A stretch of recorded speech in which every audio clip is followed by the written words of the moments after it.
So in terms of Rugby India's sort of strategic focus has been on grassroots development, on spreading the game, introducing the sport to schools, to the youth, and part of that sort of approach, it's been to get the sport as part of the School Games Federation of India, and which would mean that it's part of the under 14, under 17, under 19 age categories for both boys and girls.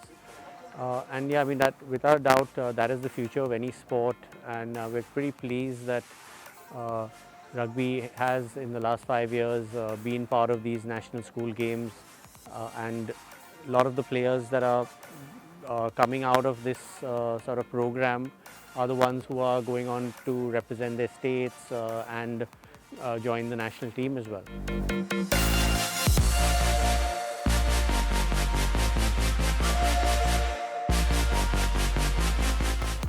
For any sport to be able to move on to the next level requires partners and sort of an ecosystem of support.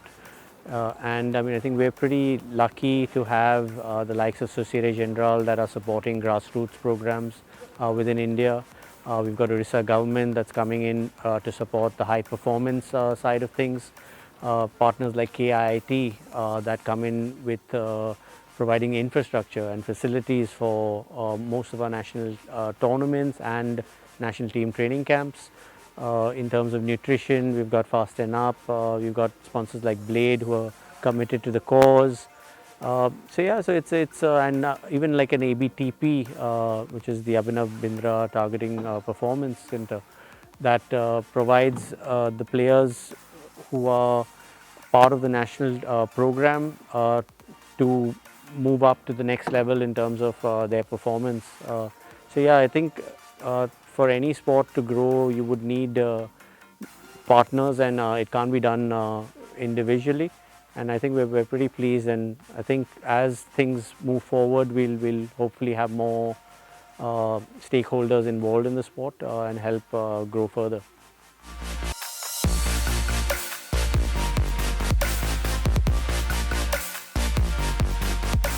In terms of growing the game, I think one of our strengths has been our governance. It's and that boils down to the board and the Rugby India sort of directors.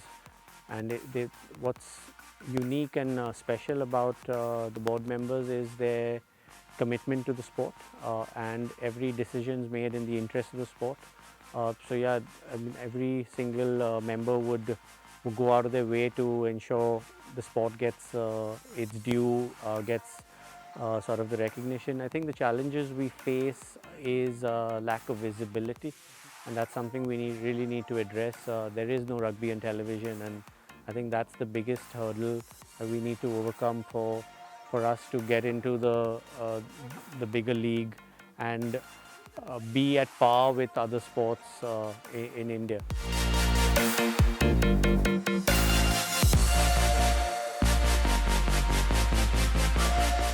So in terms of the sport, it is not the easiest to understand, and that's something that we have identified. And as a union and a federation, I think our job is to ensure we educate the masses about the intricacies of the game, about the rules and the laws.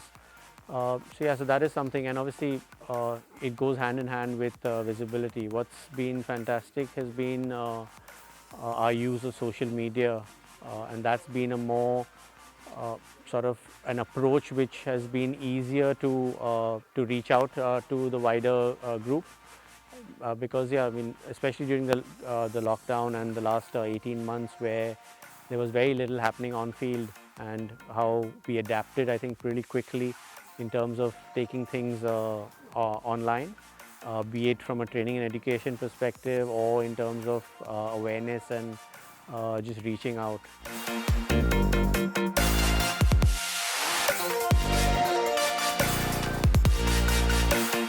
In terms of KIT, they come on board with Rugby India as associate sponsors.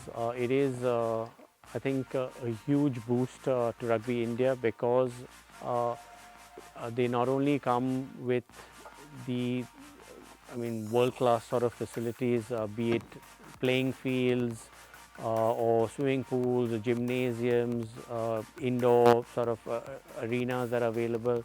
But they also provide accommodation and meals, which takes care of a significant amount that you would spend or you would be stressed over.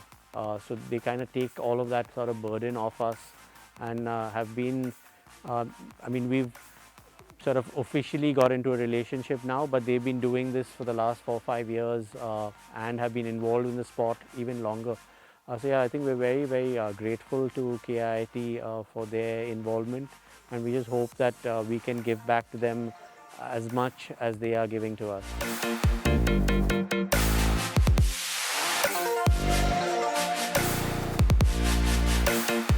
For the girls, I think it's fantastic that we've managed to return back to play, and it's a girls and a junior tournament that has kicked off our return to play sort of activity.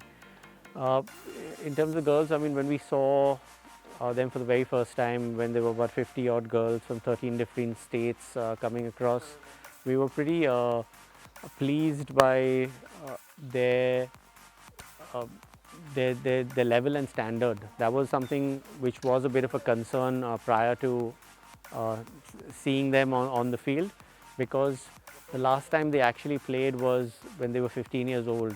And they've had a gap of 2 years of no real activity or no real game time. So that was a concern, but that's been well put to rest, and I think the girls have really sort of performed well over the last 2 weeks in training camp. We're down to 20 girls. It's going to be a tough decision for the coaches to select the final 12. But yeah, we're looking at this tournament as a stepping stone. Uh, by all means, we'd want to win a few games and get that under our belt. But at the same time, we're looking at this group for a longer period of time.